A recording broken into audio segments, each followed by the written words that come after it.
Okay, so we'll get officially started.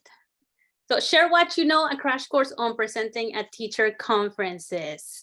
So I'm going to let Albert tell you a little bit about himself, and then Heidi, and then I'll just share a little bit about myself.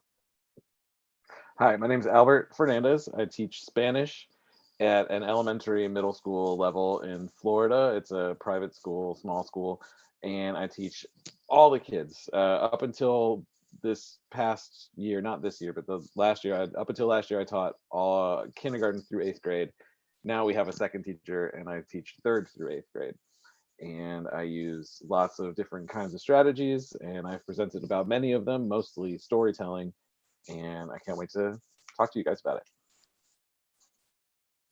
Okay. Alrighty. So hey everybody, I'm Heidi Trude. I am a high school French teacher. I teach all levels of French, 1, 2, 3, 4 honors, 5 honors, and AP in Northern Virginia at Loudon Valley High School. It is my 15th year of teaching. I'm also a member of the SCOLP board and our current FLAVA, Foreign Language Association of Virginia president. And we just finished our FLAVA conference last weekend. So I'm happy to chat about presenting, writing proposals. I actually love it. So excited to share some tips and tricks with y'all tonight. Yes, and you read a lot of proposals, Heidi. Oh, yes, I do. I read lots of them. Lots of them for SCOLT and for FLAVA. So I've got lots of experience in that realm. Excellent. So my name is Berta Delgadillo, and I am a high school Spanish teacher in Savannah, Georgia. I teach level 2, 3, and AP Spanish. And this is my 9th year teaching Spanish. And as I mentioned to you, it took me a while to feel ready. And I was never ready, but to kind of get the courage to get myself out there, it took me a long time. It was in my head, and I wish somebody would have pushed me a little bit earlier. But, you know, once it happened, I have presented in virtual conferences, in-person conferences, regional ones in my district, and all private conferences and all kinds of things. So I'm very, again, happy to be sharing all of our tricks, I guess, if you would want to call it that, to make it happen for you. So our objectives today are going to be to help identify passion topics, if that's something that you are needing help with tonight. Develop better proposal writing skills, because it's not difficult to write a proposal, depending on which conference, because every conference asks for similar yet different requirements. And it's important to look at those through a certain lens. And we're also going to mention some mistakes to avoid as a presenter, and how do you select the conference where you actually want to share your voice, because not every conference is for everybody. I mean, that's just the reality of it. There are some conferences that I'm like, yes, I love presenting there every year. And then other ones where I may be like, that's not where I want to present, not for anything against the conference. It's just maybe doesn't align with certain things for you. So it's important that, you know, you learn how to identify those conferences where you want to share your ideas and your voice and all of that. Do you guys have anything else to chime in on this before we get started, Albert or Heidi? Nope. All good. I'm ready to go. All right, let's do it. So again, that's gonna be our agenda: selecting the conferences, identifying topics, writing a proposal, avoiding a mistake, and we're gonna help you put it together if you want to put something together tonight.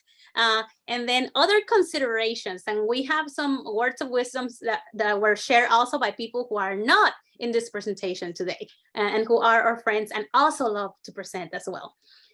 So as far as passion topics go, we know that we can talk about many things because we do so many things in the classroom, so many things. Heidi, what are your passion topics? How did you come to find your passion topics? Okay. So one of my passions has always been integrating technology meaningfully in the classroom. So a lot of the times I present on tech and how to integrate tech, but I'm also branching out and showing people that I'm not just a one-trick pony. Like I used to be just known for, oh, she's going to do a tech presentation. That's all she does. But I now do some on my upper levels. We look at our arts unit. I'm really passionate about incorporating arts into the classroom. So then I've started branching it with technology and art and how you bring that together. So a lot of it is also student voice and choice is another thing that I look at when I present, like how do you present, how do you give those students that choice? How do you hear from every student in your classroom? I've done things on differentiation. It varies, but a lot of the times I go back to a lot of these questions that we have on our slide is either what brings me joy as a teacher or what brings my students a lot of joy. Because like if you're having fun with it and the kids are having fun with it, then more than likely other students in another class are going to love it. And probably it's going to bring joy from other teachers. Like I literally, before I hopped on tonight, I got an email from a teacher who was in one of my past sessions at Flava this past weekend. And she's like, I just did one of the games you shared and my kids were so happy. And I was like, that made my day happy. So just do what brings you joy. And that's what I like to go off of. Hey, Albert, what about you? I like presenting about not using traditional methods, just because my own experience. So I teach twice a week, and especially like in middle school, I was finding that teaching grammar, on Monday and Tuesday, so I have, the 35 word vocabulary list and the 4 grammar rules. So Monday and Tuesday, and then I don't see them again until the next Monday and Tuesday. It wasn't working. And so I went kind of on my own little journey to figure out how I was going to present and what I was going to be talking about and how I was going to teach, these kids that I only see a little bit. And that's when I found storytelling. So that really, inspired me, I should say. And I just love using stories to share language with students, and that is what I talk about, usually just getting rid of textbooks and starting with storytelling and how to like form curricula based on stories and units that are based on stories. Because like we said, that's what really makes me find my joy. Absolutely. And I think it's so important when you find that one thing that you can't stop talking about. And I believe if you can find that as a first topic for your first presentation, it's going to make that so much more easier, because now those are the presentations that just flow more naturally, and it will be so easy to put it together because you have so much passion for it and so many ideas in your head for it. For me, for example, I had a lot of people were always asking me to present on engaging games, or how do I have my class so engaged. So for me, my big topic is engagement, but there are many subtopics within that of things that I use that are core to the way I teach. For me, is developing music, song units, and using songs as part of like a bigger unit, or sometimes maybe creating a whole unit out of a song and things like that. And that's what I love to present on. Although, like Heidi said, that's not all I can talk about. There are so many other things I can share about, but definitely when we are starting out, it helps a lot to determine what is that one topic that we just can't stop talking about, that brings that joy, because that same joy and that same passion and having so much to say about it is going to make the presentation day so much easier and so much more effective, and people are going to be able to read that from you as well. And now let's talk about presentation proposals, because we know that different conferences have different requirements. And Heidi, I'm going to let you share a little bit, about this, because you definitely have been working with a lot of presentation proposals for several years now. So if you can kind of help us out through this. Sure. Yeah, so when you think about writing your proposals, definitely, like we recommend, have a system in place. I'm going to recommend that you, before you even like start typing in the presentation form, put it in a Google Doc first. Always put it in a Google Doc, or if you're not a Google person, put it in Microsoft Word, put it somewhere where you have it. Don't be like me who lost a proposal session before because, well, yeah, just switched districts and didn't have it in a doc and thought I did. Yeah, don't do that. Just always type it in the doc, copy paste, then you have it for like your next conference. So that's like my number one tip there, is always save it, especially your actual ones, because they are a lot harder, but we're not going to talk about those yet.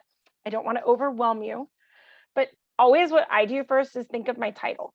And you want it to be really compelling. You want to catch the reader's attention, not just the person who's going to be your audience for your actual session, but to catch the reader who is reading and rating your proposal, because we're reading lots of proposals, like hundreds of proposals at a time. Clever, catchy titles really stick out. Also, a good tip is go back through and look at conference programs from past conferences, see what people put like as topics, see maybe what was popular, things like that, because those topics are probably still going to be relevant for the next year. And maybe you have your own twist on it, your own variation. Big thing too, always read the program guidelines, or if they give you a rubric, which Actful does for theirs, they give you the rubric ahead of time. Read your rubrics, see what they're looking for. Really read them carefully because they vary. The word length varies and word limits. Learned that throughout the years of, oh, well, this title worked for this conference, but then, oh, I've got to figure out how to shorten it. But watch out for your abbreviations too. Like, because sometimes they'll say, oh, you can use abbreviations or you can't. Or you can't have a title in target language for this conference, but you can for that conference. So it's not really like a one size fits all, unfortunately. So just kind of always read and examine carefully. And when in doubt, don't feel bad about asking the conference coordinator a clarifying question. There is nothing wrong with that if you get stuck. So those are just some basic tips and tricks. Albert and Bertha, you want to add anything? I was going to say, do you have any titles that really caught your attention in the past? Things that so like, for example, I like to do kind of really like eye-grabbing titles, things like "We Don't Learn Anything" and but we only learn for twice a week, or stuff like that. So I was wondering, do you have any things that are really catchy that I can think of off the top of my head? Like I could I know, say I'm one putting of you the on the ones spot. that I just like read today for a sculpt proposal. It was really cool. I was like, but I don't want to throw them out yet since we haven't accepted them. But I mean, go ahead, Bertha. No, I remember that Meredith White and Bethany Drew did a presentation one time, and it was called "Our Greatest Hits," kind of like and they had an album cover to their presentation. Yeah. So sometimes you can get clever and do a play of words if you're good at that. I'm gonna be honest with you, though it's not necessary, but it is catchy. I'm not good at that personally. I usually keep with my titles, because I'm not creative with titles.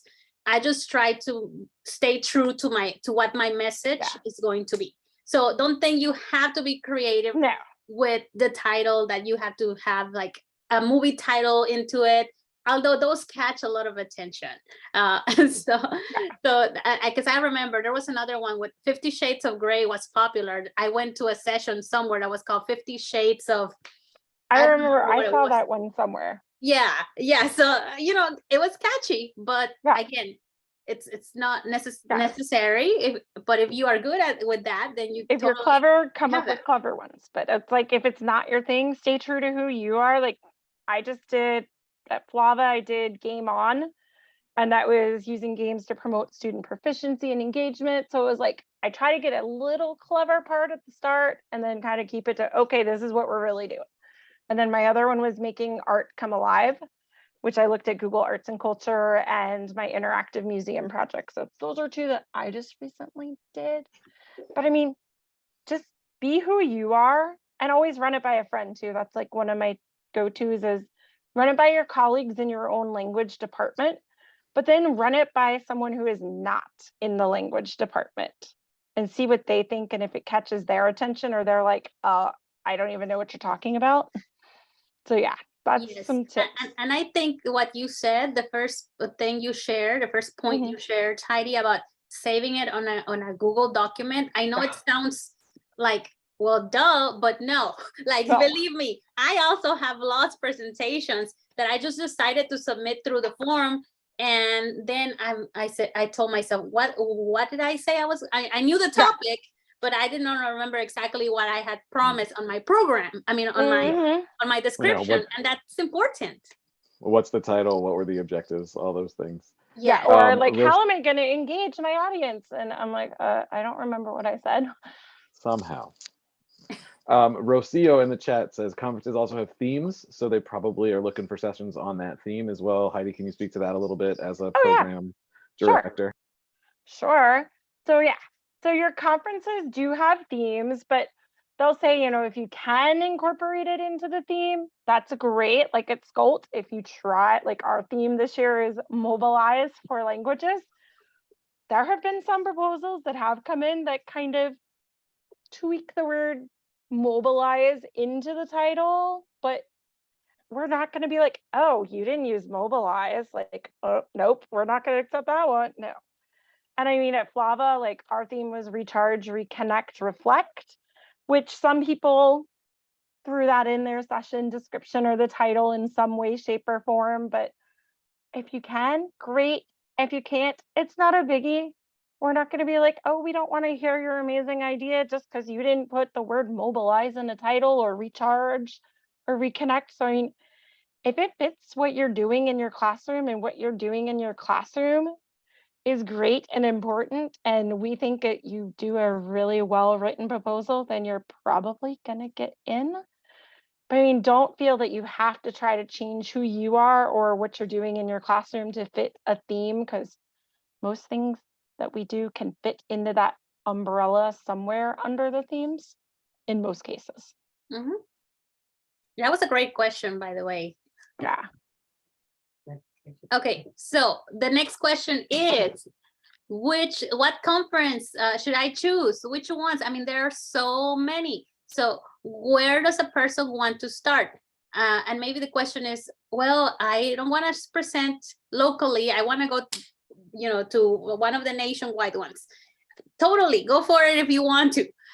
Personally, for me, I don't know about Albert or Heidi, but I started presenting during my district PD days. I would get selected to share ideas, and that's kind of how I started feeling comfortable sharing with people.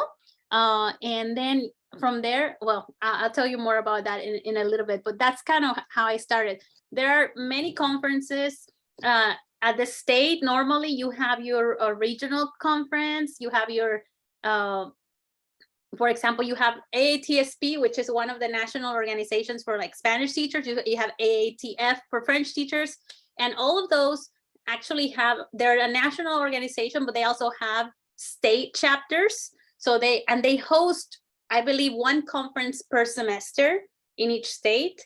So there's an opportunity to present for those state conferences twice. And then you have your state organizations like FLAVA, for example, for Heidi. The one in my state is called FLAG, Foreign Language Association of Georgia. Albert has FFLA in Florida. So every state has a world language organization. And they also have a yearly conference where you can totally try to present. And if you don't want to leave your house now, virtual conferences are getting just more traction lately after COVID. I know that a lot of this conferences some of them are still doing a hybrid type of approach. There are some conferences that are only online conferences now. So we have, for example, right now we have one happening. It's called World Language Teacher Summit, and that one happens every year. And I know we have another one called Practical and Comprehensible, and then we have Conference in the Cloud, and we have a lot of other conferences out there that I'm sure I don't know about that are done virtually. But yes, so look at your state and your regionals. Then we have regionals. So I don't know if Albert or Heidi want to tell us a little bit more about the regional ones, since I focus on the state ones. I can do regionals. So you have, depending on where you are in the US, you have your state is going to belong to a regional association. So if you're in the South, Southeast, you're in Skolt, Southern Conference on Language Teaching. If you're in the Northeast, then you're in NECTFL, the Northeast Conference on Teaching of Foreign Languages. The Midwest, y'all belong to Central States. If you're in the Southwest, you belong to Southwest COLT. And then if you're in the Pacific Northwest, you belong to PNCFL. And I know recently theirs have been virtual for PNCFL. The others, so let's see, NECTFL will be in person this year in New York City, but their call for proposals is already ended for NECTFL for this year. SCOLT's proposals end on Monday, so I don't know about the other ones, but those are the ones I know about. But presenting at regionals is fun. Like, I like it because you get to meet people from around the region and different states. It's pretty cool. Albert, that you want to my take first. national? Sure. I just want to say my first, you can hear my family laugh when they're watching TV. My first conference presentation was at a regional conference at SCOLT, actually. And I liked it so much, I'm on the board now. So it's really a pretty great organization, and all these regional organizations are pretty great. So just like the states feed into the regionals, all the regionals feed into ACTFL. And the ACTFL is the big, main, giant conference with, 15-20,000 people, like before COVID. Now probably a little bit less. And then there's also, like Berta said, the AATSP, which is the Association for Teachers of Spanish and Portuguese, and AATF, the American Association for the Teachers of French, and AATG for German. And these are all national level. And so they go and they have their conferences all over the country. So for example, AATSP this year was in Puerto Rico. So I know that an ACTFL is coming up soon, right? In a couple of weeks here in November, and it is in Boston. Yes, right? it's Unfortunately, in I can't Boston. go to ACTFL this year. So that's going to be great, but they're all over. It was in San Diego a couple of years ago, and they go all over the place. So that might be a good option if you're limited on travel and there's one that happens to be near you that year. Yes, and then also I put this little note in here. You can always branch out to present at organizations that are world language. For example, if you really love tech like Heidi, there's the Educational Technology Consortium, there's a national one, and then there's like the state ones. So if you're into tech, or maybe you are into that you have other passion topics, like social emotional learning, for example, there's several conferences for social emotional learning. So you can also tap into that and present there if what you want to do is just share and just learn more, and have that network with those people. So definitely there are so many places where you can get started.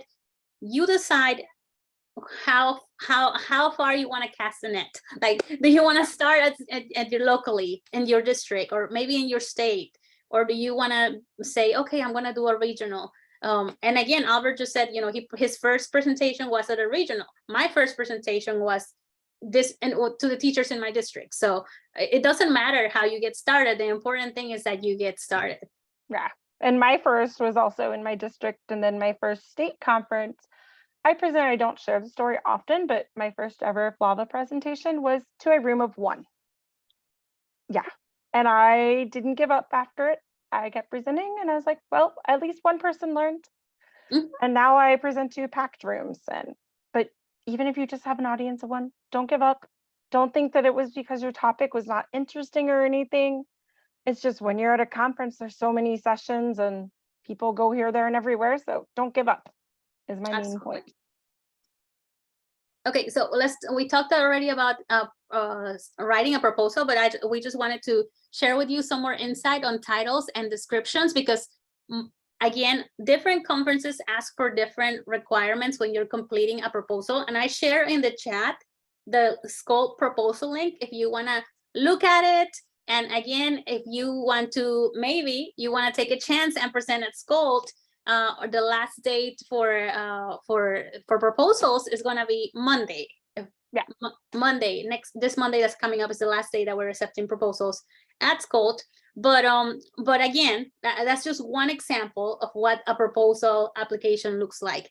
I know that in my state, in Foreign Language Association of Georgia, I think they're also taking proposals until the 15th. So if you live close to Georgia, look up Foreign Language Association of Georgia, because they also have a proposal window. And the first thing you want to do when you identify and you are maybe saying to yourself right now, I want to share in, I think I want to share in my state. I want to start by sharing in my state. So definitely go to your state association and check out when is our conference and when is the proposal timeline, because you want to know that so you don't miss it out, so you don't have to wait another year to do it. So when we're talking about proposal writing, one thing that they're always going to ask you for is the title and the description. And we touched already on this a little bit. We want to make sure it grabs people interest, and we obviously don't want it to be too broad. And I think that is probably one of the most common things. Won't you say, Heidi and Albert, that the session titles are too broad? Guilty as charged. I have done titles that have been too broad, and now I try to be a little bit more particular, but in doing so, my titles end up being really long. And that's like a thing that I struggle with sometimes. And then we also want to make sure, like Heidi said, ask the colleagues for feedback. And I have some, actually I have some titles because I received this email from FLNJ, and they're having different workshop series. And I just want you to look at some of the titles and then, you know, think about that. Think about what the people were thinking when they created these titles. And for example, I love this title right here, Reaching Higher Heights with Scaffolds, because I know just by looking at that session that she's going to talk about scaffolds, but maybe it's not going to be a scaffolds for beginner person. It's going to be like a specific to, okay, these are the scaffolds, because there's so many types of scaffolds, so many that we could use. So I'm probably going to get ideas, but more specifically to making sure that my students level up as opposed to just beginner scaffolds. Not, I may be wrong, but you know, that's kind of like, oh yeah, I want to go there, because yeah, who doesn't want to take their kids to the next level, and who doesn't want to have those supports ready to go? So just kind of how enticing is the title? We really want to make sure we do our best with that. And here is a description for my session. And again, this is not to get you to go to my session at all. I was telling Albert and Heidi, I put the description for my session because, you know, if I'm going to talk about it and I'm going to look at it from a critical view, I wanted to make sure it was mine. So for my session, it's going to be on social emotional learning. And basically, I'm just telling them that I'm going to show the participants what are they already doing that is social emotional learning, because many people don't realize that they're already doing a lot of it in the class. And then I'm also going to share strategies that they can use during all times of the year that are social emotional learning. And again, some of them are going to be zero tech, and some of them are going to be related to tech tools. So that's kind of what they're going to get. And then they can decide. It gives them enough information to know if they want to be in my session or not, because it may not be for them. And if it's not for somebody, you know, we can't also take it personal. Like when people go to conferences, they go with different goals in mind. And that's important to understand. Like when Heidi was saying she had to present to a room of one. And you know what? I mean, again, nothing wrong with that. Sometimes I've been to conferences where you have packed rooms, and I've been to conferences where you have just very few people in a room. And sometimes when you have fewer people, it can be a little bit more, I guess, of a more intimate conversation. And I really enjoy the smaller groups as well. Yeah. Okay. Do you guys want to chime in anything else on the title and description? Yeah, I just about your description there. I love how you sort of started off with a question. I try to do that as well. Like, are you wondering whatever? Do you want to know? Have you ever thought? Have you ever wanted to know? I love that sort of thing, because then it helps really narrow down. It's like, yeah, I have wanted to know, and I want to know how to do that. And then, so you start off with the question, and you sort of say, this is how I'm going to answer that question. I think that's a really helpful thing for people who are at the conference to really kind of really focus. Okay, this is what I'm wanting to know about social emotional learning at this conference, and so this one is one I definitely want to go to. And absolutely, thank you so much for pointing that out, because that's one of the approaches, definitely, to start with a question, and as you are writing your descriptions in the future or now, you start with a question and then you proceed to tell them, like just like you said, Albert. And then the other thing is that, for example, in my SEL session, I made it very clear, now that you led me to see my own question, I made it very clear that this is going to be SEL in the target language, because some people have the idea that how can I do SEL in the target language? And that's a very valid question. But I wanted to be clear, like, yes, we're going to talk about social emotional learning, but we're going to talk about how we do it staying, in my case, in Spanish the whole time without leaving the target language, which I think is very valuable for us. So that's another anything you can do. Why should people attend your session? Because how many sessions are usually, for example, Heidi, in your FLAVA program, how many sessions were there? We had 180. So if they were actually printed on the program, that's what teachers could choose from. Yeah, okay, so that's a lot. That's a lot, and you have to realize that when people are looking at the sessions, normally, I don't know, Albert, you can tell me how you do yours, but I still, even though I love apps, I still love to have my printed program, and I take a highlighter with me, and I actually take 2 or 3 color highlighters, and I like to highlight my first choice, my second choice, and my third choice, because if I can't get into the first choice, then I go to the second one. And or you know, if maybe I'm in the first choice and maybe for some reason, you know, I'm either maybe not connecting, or maybe my friend is, you know, at the other session and she's like, you got to come over here so we can discuss this or whatever, then you know, I have that information there. And again, it's so useful to keep the programs, because at the same time you can always look at the titles for inspiration. Yeah. And before we move on, I'm just going to piggyback on one more thing, like my little strategy for description writing. I kind of have a little formula that I use when I write. So it's always sentence 1 is always my hook sentence. Sentence 2, I focus on either what you're going to learn, what are you going to get out of it, what new idea is going to be shared, kind of that kind of thing, or material, etc.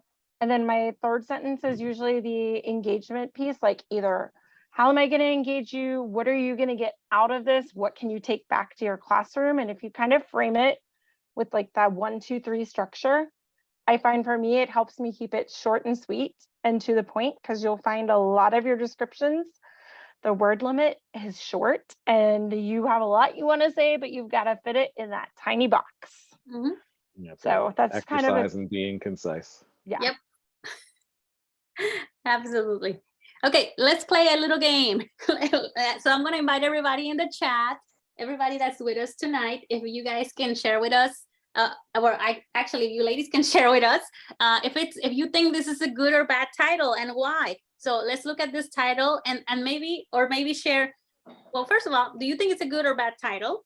And maybe share why, or you can share how we can make it a more effective title. How would you change it, or how would make it a more effective title? So you can just say good title, bad title, or maybe you can share why it's a good or bad title, and then how we can make it a more effective title. So if you want to share in the chat, please, let's share standards-based grading in the world language classroom. Good title or bad title? You have 1 vote for bad title already. That was quick. Yes. So why are we thinking it's a bad title? And if you want, you can unmute and share if that's easier for you.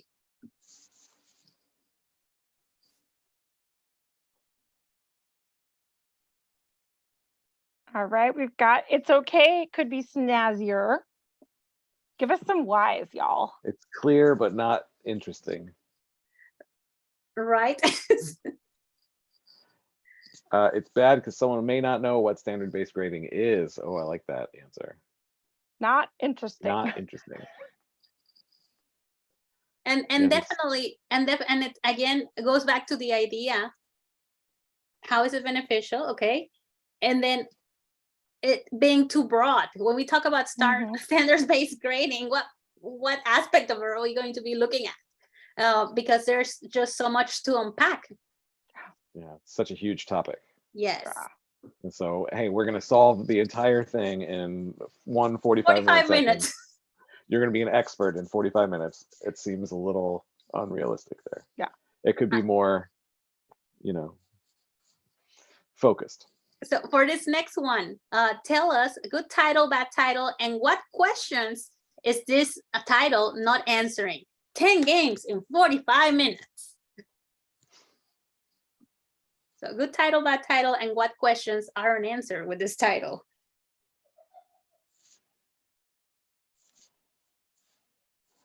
Let's see. Oh, a lot of comments coming in. Bad title. Whoa, lots of comments. And what types of games for what mode? Thank you. I don't know if it's with computers or technology, digital, or what do I have to do to make or play these games?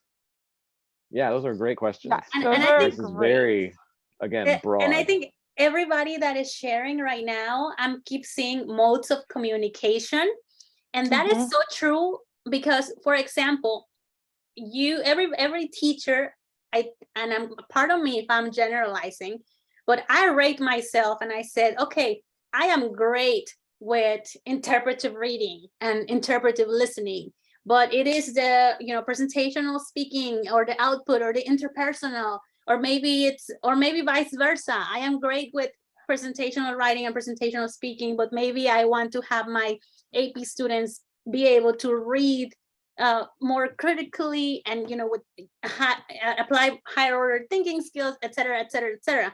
So that is important, mode of communication, because sometimes teachers are looking into specific modes of communications in the sessions. So that's right. Yeah, 2 or 3 words could make that from a blah title to a really focused and good title. I like what Chio said in the chat. It needs more meat. Yes. I like that, Chio. Yeah, but again, I can't recall, but I know I have done titles that are like this, too broad. Okay, so here's another one: best practices for world language teachers. Again, good or bad title. With these titles. What happened? I'm sensing a theme with these titles. Oh yeah. All right, y'all. Oh, we got very broad. What exactly? Right. Might as well be how to teach language in 45 minutes or less. Like it could be so much more. Absolutely. So yes, best of core practices, even then too much. Absolutely. So yeah, what can we really pack into a session and that people can walk away and that it's gonna be actionable for them? Because sometimes we can just spit out 15 ideas and it's just like, whoa, then I end up going home and not really using any. So especially session after session. I was thinking, could you go back to those example titles on a few slides ago, just to kind of see, so we can kind of compare those ones that we just looked at to these. So like number 5, from principles to practices, maximizing language development across the 3 modes. So you have a lot of focus there in that title. And the same goes to make it count, social emotional learning in your world language classroom every day. So how can you incorporate things every day? So I think these titles here are more focused and kind of a better example of what to do, just so you can, even for yourself as a person who's creating this presentation, to narrow it down so you're hitting on a certain thing and getting in depth into 1 or 2 things instead of saying 1 sentence about 50 things each.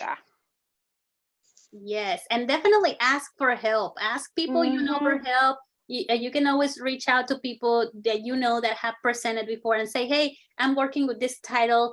I tell Meredith White all the time, because I'm always bugging her, and I said, I want to do this workshop. Can you give me some analogies or something to work with? And it's funny because I tell her, girl, you should get paid to do this titles because she's so good with all her titles, and it just comes naturally to her. But yes, definitely people that who have presented, you can share with, ask them, hey, I don't have any ideas, but I know this is the core topic. Help me brainstorm something. So piggybacking on that also, even if you don't know the person, if you've been to a presentation by them and they shared their Twitter or their email or whatever, reach out. I know I personally really like helping people with this sort of thing. I know almost every person I know who is a presenter is also, a teacher. We love to help and share and teach things. So reach out to anybody who you admire or you think is a great presenter, and I'm sure they'll give you lots of good advice. Absolutely. Yes. And then we have other components to consider when writing the proposal. So we talked about the title and the description. You're going to find that almost everywhere. But we have other components like goals and outcomes, strategies for engagement, and content and purpose. So Albert or Heidi, if you guys want to share some thoughts on some of these. Sure, I guess I'll start. So, I mean, most of them you're going to find they want to know, what are your goals? So I like to write my goals for proposals as a can-do statement that was actually recommended by ACTFL, is that you write them in the style of the can-dos. I went to an ACTFL session several years ago, and it was on how to write proposals. Like, they offer it usually every year at ACTFL. I highly recommend sitting through one of those. They actually have it now. Even there's a recording of one that LJ Randolph did. Like, it's really good and worth it, especially if you've never presented at ACTFL.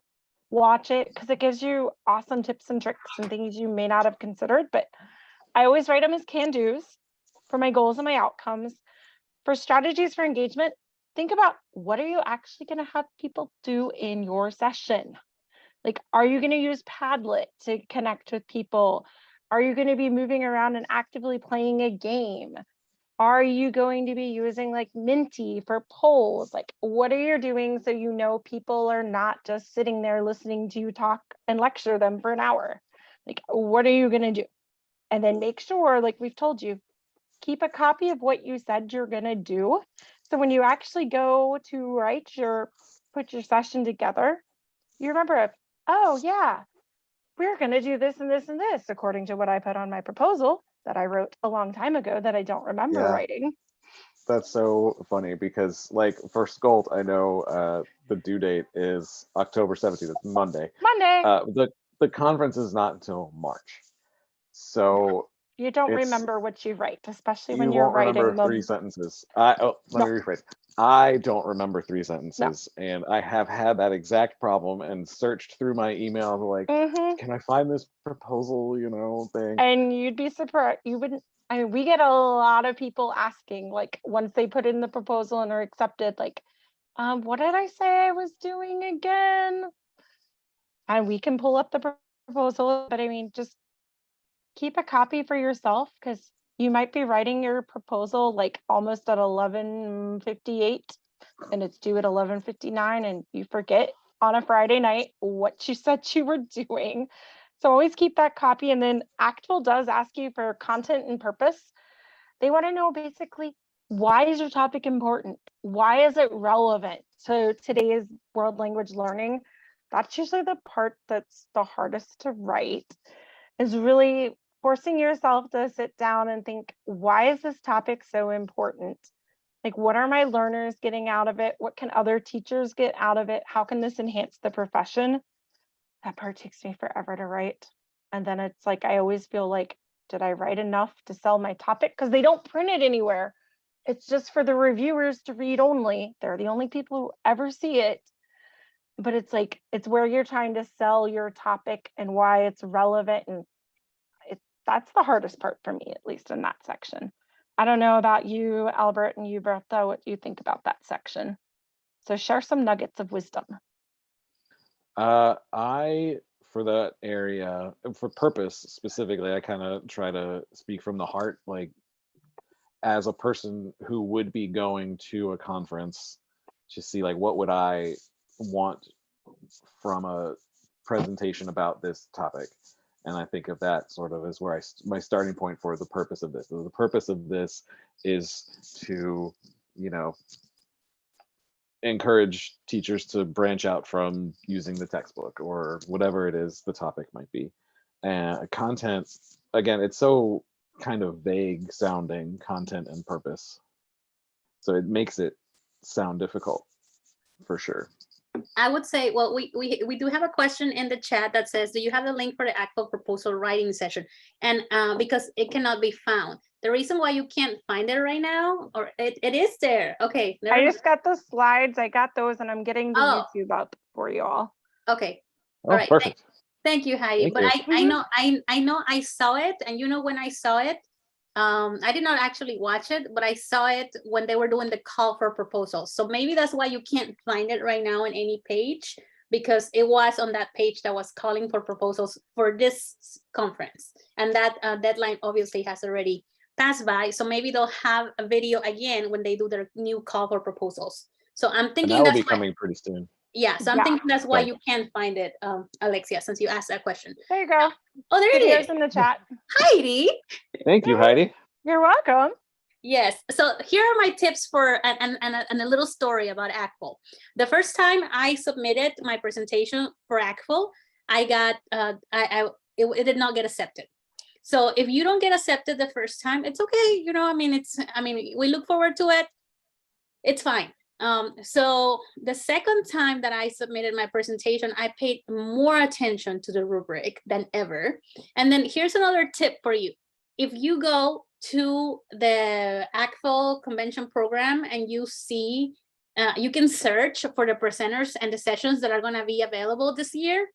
When you click on those sessions, there's a PDF of their actual entire proposal. So you can download the proposals that catch your eye, that are relevant to the topics you talk about, and you can see how powerful they were, and you can use that as inspiration to write your own. Mhm. So again, if you go to the ACFA website and you go browse through the sessions that are happening this year, when you find a session, like if you go find my session, I'm going to have a session with Annabelle, and you go find my session, you can click in there and you can see exactly what I submitted for my proposal. And you can do that for all the sessions that are at ACFA. Oh, wow. That's a great Yeah. resource. I had no idea that existed. I didn't know Thank the you whole for proposal part was sharing that. on there. Yeah, or everybody's proposals are out there. Look at that. We're I all had learning no tonight. idea. Thank Like, you. Yes. Yeah, So- you can search mine, like mine's in there. I also now, like, 2 of mine are different. Like when you get asked to present for the social media lounge, which is really cool, you don't have to do the big long proposal, which is nice. But my big long proposal one is in there. I even forget what I'm actually presenting on. And well, that's in November. I'll worry about that in a couple weeks. I think it's my interactive museum. No, it's not. I think it's my passion project one. So I'm gonna share, can you guys see the ACFA tab right now or no? Yeah. Okay, so you can see the ACFA tab. So what I did is I went to the online program and I didn't even log in. So I'm not even logged in. Anybody can access this. I put my last name in there. And then here's my session, view proposal. What? So there's my proposal. And That's awesome. if I go find Heidi, you're gonna be there too, right? Yeah, go find mine. You have a Then we'll session. remember what I'm presenting on. Oh, okay, great. Well, So this solves that's the problem we were talking about having where we didn't know what we were Oh, going to there be it is. Oh, it presenting is. on. Oh, good. It's that one. Okay, so how good is that one? Okay, so we have that one. There's a proposal, and there's Heidi's proposal. There it all is. And again, these are great because what I did my second year is I discovered that this was possible. So I said, okay, let me go find some that are linked to what I talk about and see what wording they use, what power words they use, what kind of, and that's what, obviously I made it my own, but I use this as a guide because as teachers, we always want a template. I don't know about you guys, but I always want a template to get started. And this was a great way to do it. So I wanted to share that with you because if you're thinking about ACFL as a future goal or as a goal pretty soon, then that's how you can use that to support creating that proposal. Okay, so let's talk about mapping the presentation. So we send the proposal, we got accepted to present, and now we have this presentation for 45 minutes, 60 minutes that we have to do. So I'm going to let Albert and Heidi go first and share what are their top tips when mapping the presentation out or preparing for that presentation. I'll go first. I'll start it. Yeah. So mine says speak it. So what I found talking with Heidi and Berta is that we all approach coming up with our presentation content differently. And so like for me personally, I end up kind of just writing a script. I don't like read the script as I'm presenting, but I like to just read write out everything I'm going to say, like full on just paragraphs, like pages and pages of just stuff. So you can hear my cat eating. Sorry about that. And anyway, so what I do then is, so I have that, and then I use that to sort of create a PowerPoint to like hit the major things, and then I have to make sure I speak it out loud to hear what I'm writing, because when you're writing stuff down, it sometimes it reads better than it sounds, and you got to make sure that you can hear what you're saying with your own ears, and then you can focus on those really engaging things and hit those really important points with some pizzazz. So that was my big thing that I wanted to share. All right. And mine kind of comes like I similarly do what Bertha says and what Albert says, but then I also, once I'm working on mine, it's like, I don't want to be the one doing all the talking all the time. I want my attendees to be up and active. So I always look at for ways that I can, as I put my little quote, is sprinkle engagement. I want to make sure that there's opportunities for them either to be doing whatever, whether that if it's a tech session, we're actually playing with the tech or the tool. I call it sandbox time. If we're in the sandbox, what are we doing? So it's not just them sitting there for 45 minutes, or if it's an hour session, or I've done some where they're 3-hour workshops and I'm like, I can't be on show for 3 hours. Like, you need to find ways that that's going to get them up, involved, and active. And that really helps me to break it up if I build my little engagement breaks in as I go, instead of just being like, okay, now's a good time for an activity, or no, that should go here. No, build it as you go. It makes it a lot easier. And you find your presentation flows a lot better too when you have those breaks. Also building question breaks too as you go. I found that works a lot better for me as a presenter. Absolutely. And I think those are all very powerful. It's so important to be intentional with the engagement and to hear ourselves as well. Because for me, that's a big one, because I just kind of flow and it's like, oh, that came out the wrong way. That's not what I meant. So that's very important to do a quick run through. Maybe not necessarily, say the entire presentation, but the key points, definitely have them there. Okay, so talking about key points, my approach to doing my session, once I have a session, I have to outline it. I've always been an outline girl, and I have to outline it. So I'm going to share with you an example of a session that I'm doing this Saturday right here. And this is what my outline looks like. So here's the name of my session, Strategies to Cultivate Student Buy-in. Here's my main objective for that session. And then here are, this is basically when I did this, I just did a brain dump of all my pillars for that presentation. And then once I had my brain dump of each pillar, I was like, what do I do in the classroom that I can talk about in this session? So I do a specific approach for classroom rules, and I have a classroom contract in place. And I know that sounds like, I mean, it's nothing new, but there are other little twists in there to that. And then how do I build trust and competency among my students? So here are my points. So I brainstorm my pillars, and then I had the little topics of like things that I feel very comfortable sharing about, because these are things that are part of like my classroom. And then, just other things that I may consider. So that's what my outline looks like for one of my sessions. And that's what I mean when I say outline it. So I wanted to share my approach with you on that. And where did my presentation go? Oh my goodness. Okay, there we go. Okay, so then we have, now we have the proposal mapped out, and we're ready to present. We have our slideshow, and we'll talk about slideshows in just a second.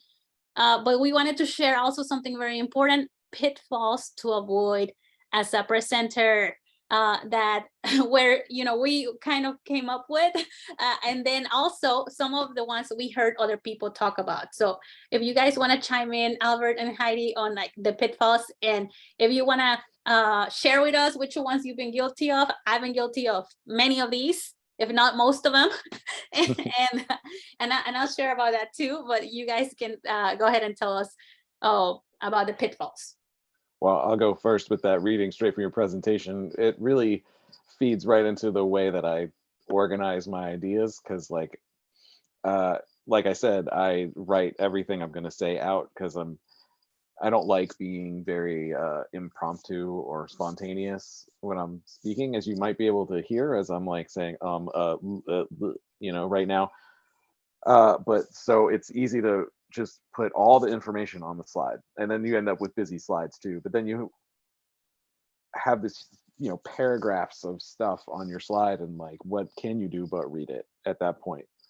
Or just not give a presentation, I'll just stand there and let everyone read it and click when everyone's done with each slide, So that's definitely a pitfall that I have fallen into once or twice and have tried to avoid, and have tried to kind of not memorize what I'm going to say, but really rehearse and practice and make sure that I'm going to hit the things that I want to say and not have it all up on the board and then read it to them. Mm-hmm. Mhm.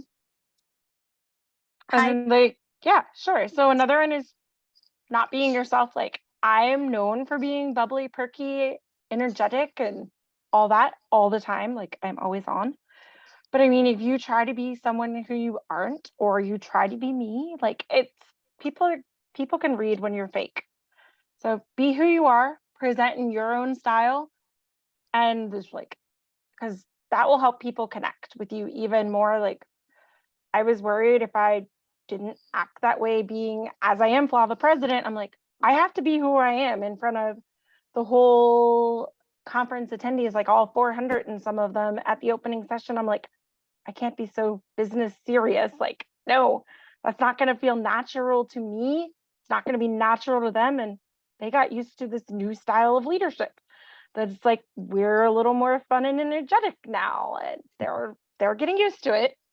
But it's like, I'm not going to like calm myself down or tone it down just because I'm in front of like 400 people. I'm like, nope, you need to stay true to who you are and just be your authentic self, whatever that may be. So that would be one, like, that's my big one for people, is just be who you are.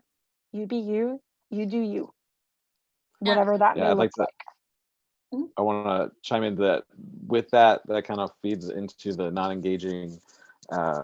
point as well, like engaging people as who you are, because they're there because they want to be there, they're not there because they have to be there. Like sometimes, you have classes where the kids are there and you have to kind of perform, but people want to be there and see what you have to talk about and learn from you. And so Heidi reminded us that one of our school colleagues, Bobby Hopgood, says it's not just a presentation, it's a conversation. Yeah. And I thank you for reminding me that he said that, because Of course. that's a powerful Yeah. thing to just calm the nerves. So they're there to just talk with you about stuff and ask questions, and you're, you know enough to be up there giving a presentation about it. So just trust yourself and be yourself. I totally agree, because sometimes we know and we are friends with these amazing presenters, and maybe maybe unconsciously we want to tap on that energy a little bit, but when you find out that that's not your energy, and your energy is beautiful as it is, and you find your own voice as a presenter, that's when you start just flowing and getting much more comfortable. And I mean, just things just get a lot easier, and it's more enjoyable. I mean, just everything just falls into place when you find your own presenter voice. And so we didn't talk about busy slides. Well, we did a little bit. That's guilty. Yep. So I've done that in the past, in my first presentations, busy slides, and that's definitely not very helpful because it's distracting. It's distracting for the people attending to the session. And then if you have busy slides, especially with text, then we end up reading more, as Albert was mentioning at the beginning. And I do want to speak to the bonus one that was added here, missing out on opportunities to network. Now, I want to say this because if you want to connect and network, then that is something that is important to you at a conference, definitely make some time for that. But then sometimes you just want to be alone, and the way you recharge is by being alone in your room, and that is okay too. So that's very important to acknowledge that. So again, think about your goal. Maybe in the next conference I go to, I do not care to network with anybody outside my circle of friends, and that's okay. But if I want to network, then definitely, I mean, And I think that's one of the most powerful parts of conferencing, the network that you get to build and the amazing people you get to collaborate and all of these other doors that would open because of that networking. And then the other thing that we had in here is use hyperlinks. So if we were sharing something here, we would add a hyperlink so that when I share this presentation, you can just click on that link and then it'll take you to whatever it is we were talking about. I'm always appreciative of hyperlinks.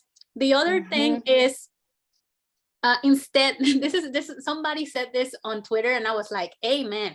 If you're gonna share a link, do not do the super long link and make us type all of that. You can go to a place like a bit.ly or tiny URL, and then it'll make the URL very, very simple. So it could be tinyurl.com/Scold Fernandez.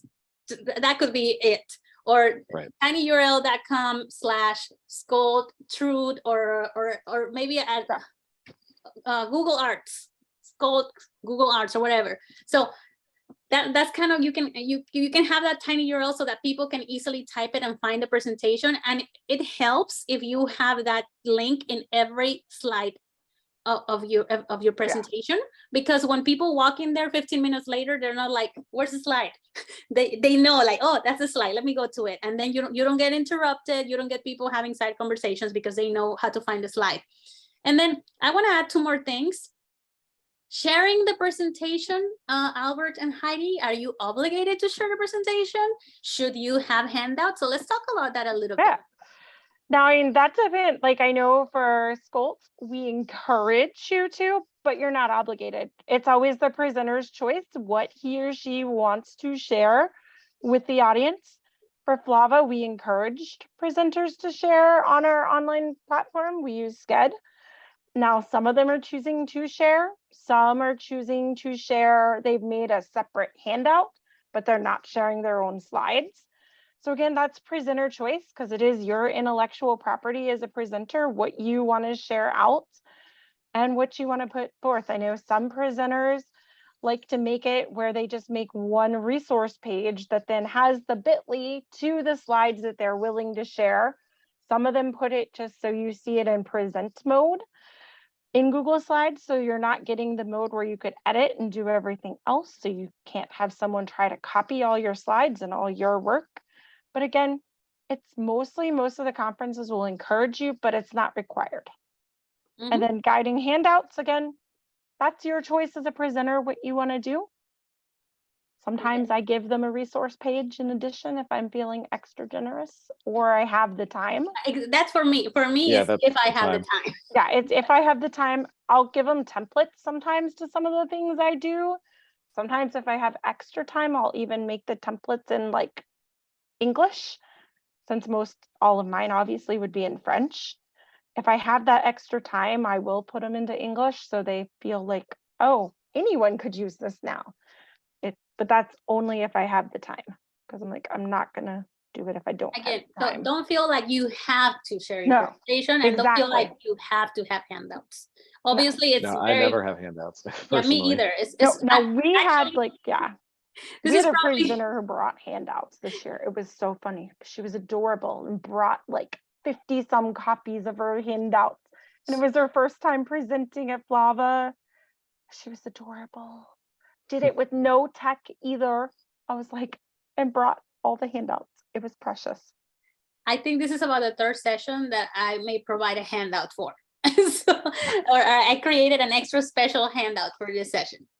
So, okay, let's talk about the aesthetic. And I know Carolina just asked if we had used Canva, and Heidi already answered that. So yes, we talked about aesthetic to some, it's up to you. Does it matter to you?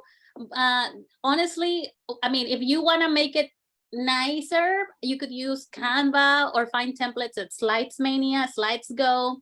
PowerPoint has a really nice feature that it organizes key points for you, but there's like a little trick to it.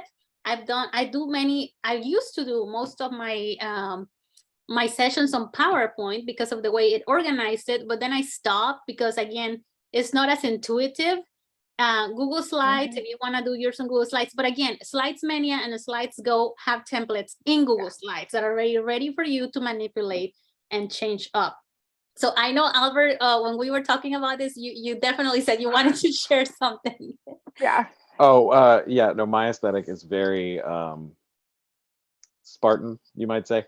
It's very a boy presentation is what I was saying. Like everybody says I have at school, I'm the only male teacher at school. So they say I have a very boy classroom, it's all very utilitarian kind of stuff. And so that's totally an acceptable way to do it too. You don't have to make it the most beautiful thing, aesthetically, but just as long as it's clear and it looks, presentable, it's got good information. That's what the most important thing is.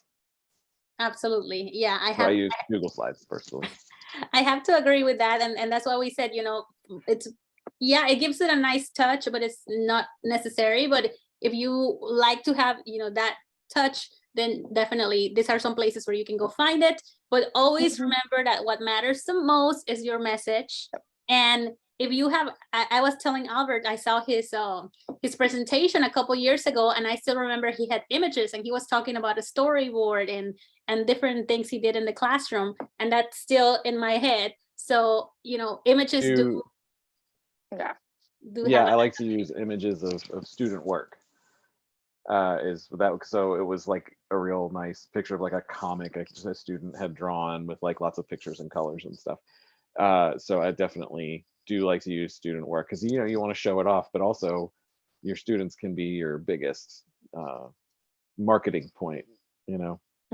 Absolutely, yeah, their work definitely helps. Okay, so some more things that we want to talk about that are important to consider, because there have been stories, and that is equipment. And I know it doesn't sound like, oh my God, why could we have to say about equipment? But definitely always checking with the organization, and usually in the proposal or when they send you an acceptance, they will let you know what the organization is providing.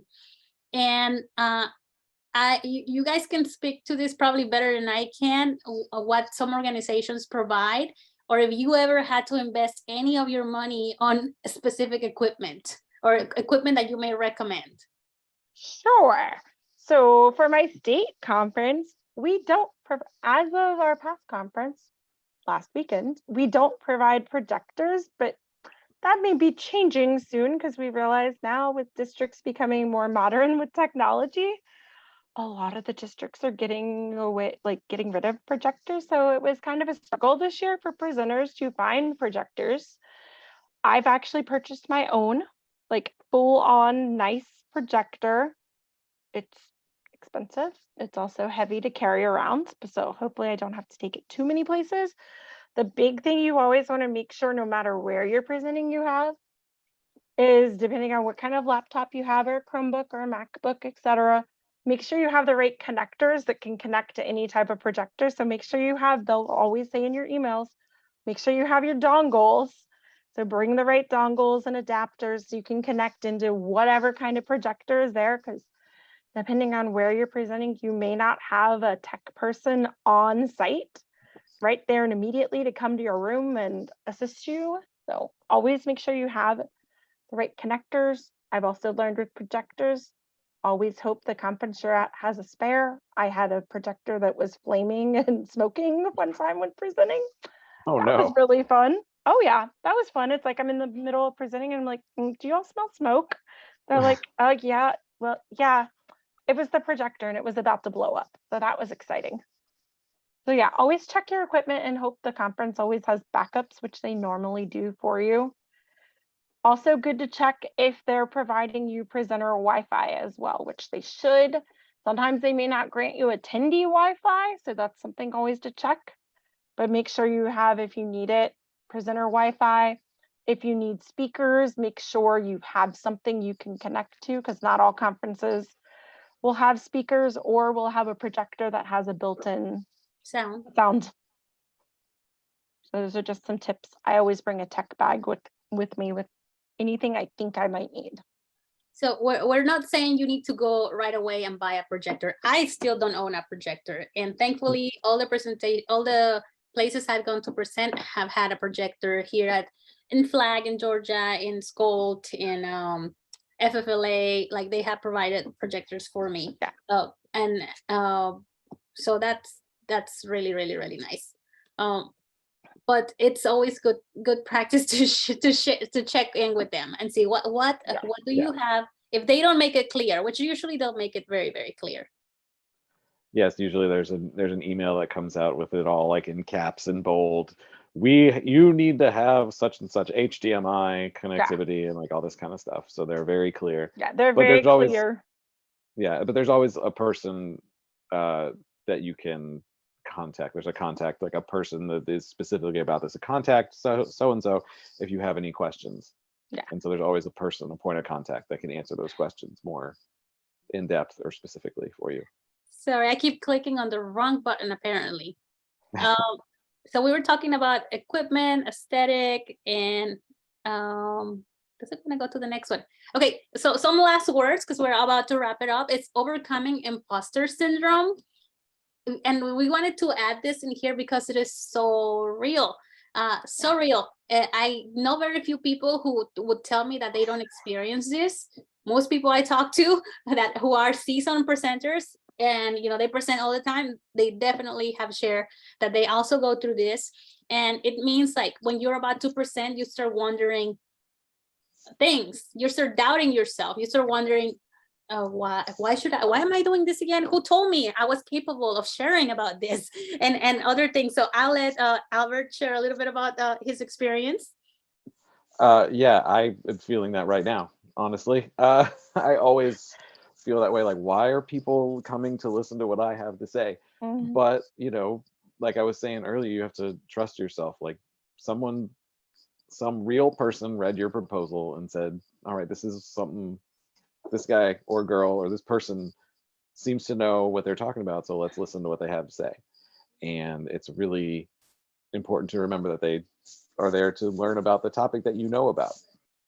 People who are coming to the presentation want to know about what you want to talk about. So it's to be true to yourself and to talk about what you know.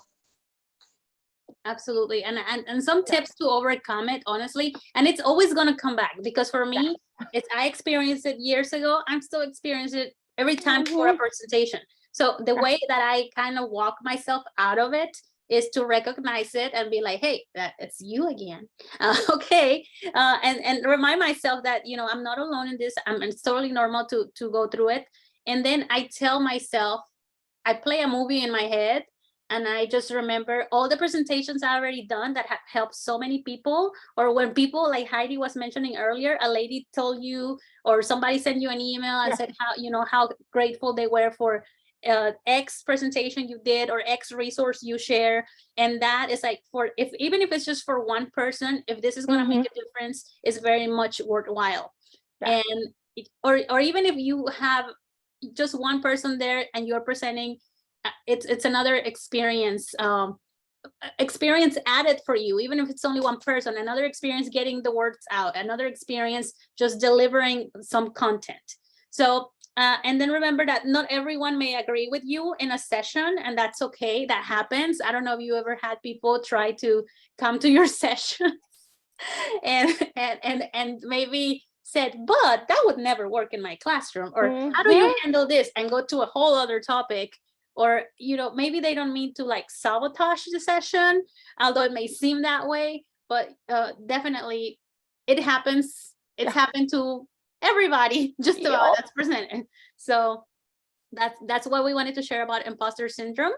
And well, if you want to work together, we'll be more than happy to help you with a title. If you want to talk about titles and proposal writing and other questions, and you can reach out to us if you want to. We're going to share our emails if you want us to take a look at something, and we share the again, if you're like, oh, I would like to present, we share the SCOLT proposal application that is due on October 17th, which is next Monday. And we also want to share, well, one more thing that I wanted to share, which already touched on. You can organize your presentations. When you start having more and more and more presentations, you can organize them in a good old Google folder that's my first go-to. I have Google folders, but I also have a calendar. I use the calendar. It's called Asana, but honestly, you can use Google Calendar. Asana is free, and I like Asana. I just never been a Google Calendar person. And in there, I have my appointments of what I have going on. And then if you click, I took a screenshot of this. I clicked on this one. I have a Georgia World Language Collaborative on November 5th. And guess what's in there? My title and my description, because I want, when I go to it, I'm like, what did I say I was going to present on? Oh, okay. Well, here we go. So it's right there. And that's how I keep track of the presentations. I'm going to do it. So if you're going to be presenting more and more, eventually you want to make sure you have it organized in a calendar. And you can always link your Google documents to your Google Calendar, or if you're using Asana, I could also link my documents here. And that's how I keep it organized so that I don't forget. And finally, we want to share with you some advice from some experienced presenters that you may know. I know I talked a lot about Meredith tonight, and my friend Claudia Elliott, and then Florencia Henshaw, and Maris, and Amy Leonard. They all share some thoughts about presenting, and definitely what you can do. But I know Albert said he had one more thought to chime in. At the end of the day, what is the thought you wanted to share, Albert? I wish I could remember. I'm sorry. It's okay. Because we were talking about how before we started, we were just going over last minute details, and I was like, oh, I lost it. It's okay. We had a lot of good stuff. I probably already said it. We've had a lot of good conversation here tonight, though. Yeah.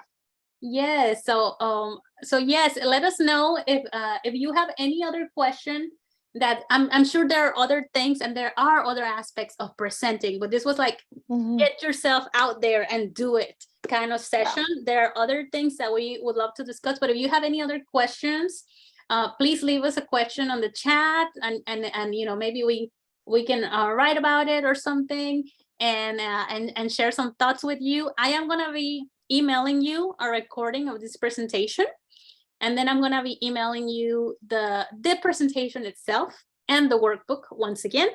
If you want to go ahead and get started with presenting, we would love to see you at SCOLT. We would love to see you at SCOLT. And if you know any other teachers, you're a teacher leader maybe, or you're a teacher specialist, and you have teachers in mind that you want them to go ahead and start sharing their ideas with the district and beyond. Definitely, once you get the recording, feel free to share the presentation with them, because we created this presentation to encourage more teachers to share, because we know we have so many amazing people who have wonderful ideas, but they're still sharing. They're not sharing, they're in the classroom, and all they need is that little tiny push.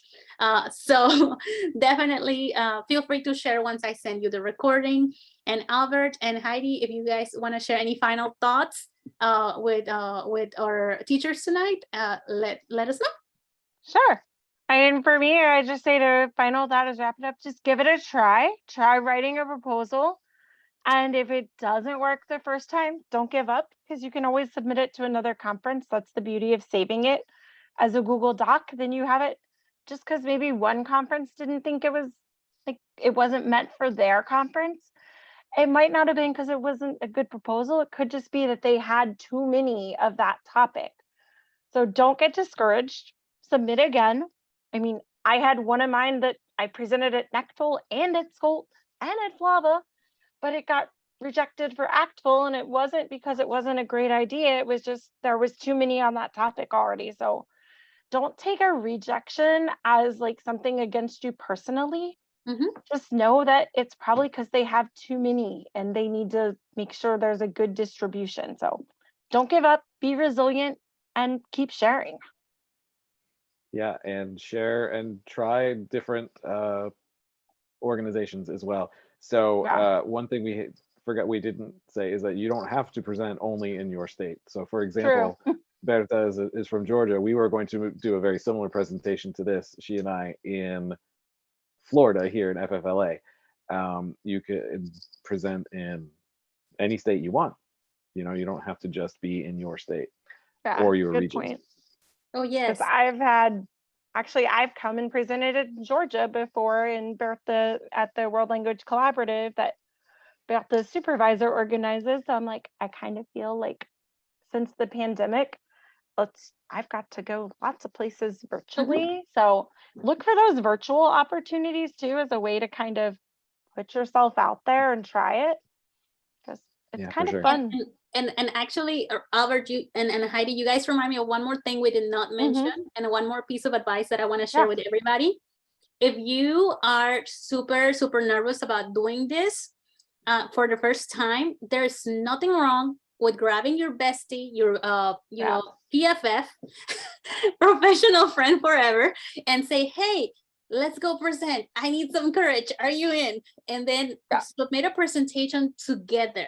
And let me tell you, that nervousness is going to definitely come down to a much lower level, and you're gonna feel like you can breathe, and you're gonna feel like I can do this. And then you know, then you can continue presenting together, or you can branch out and present on your own.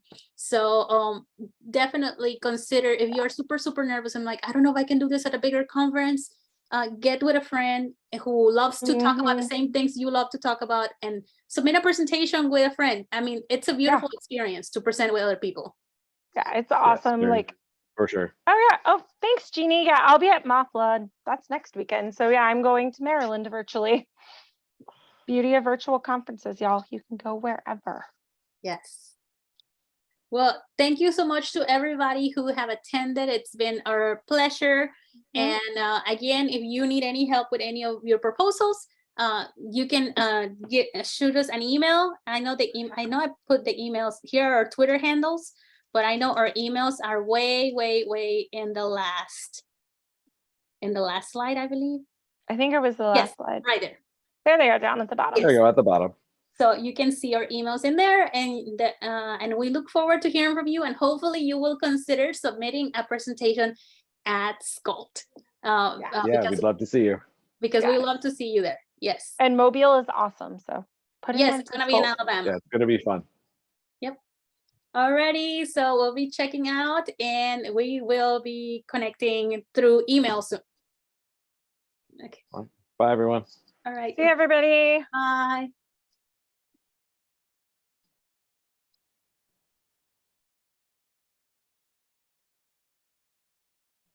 Okay, we're done. Yay. Let me stop recording.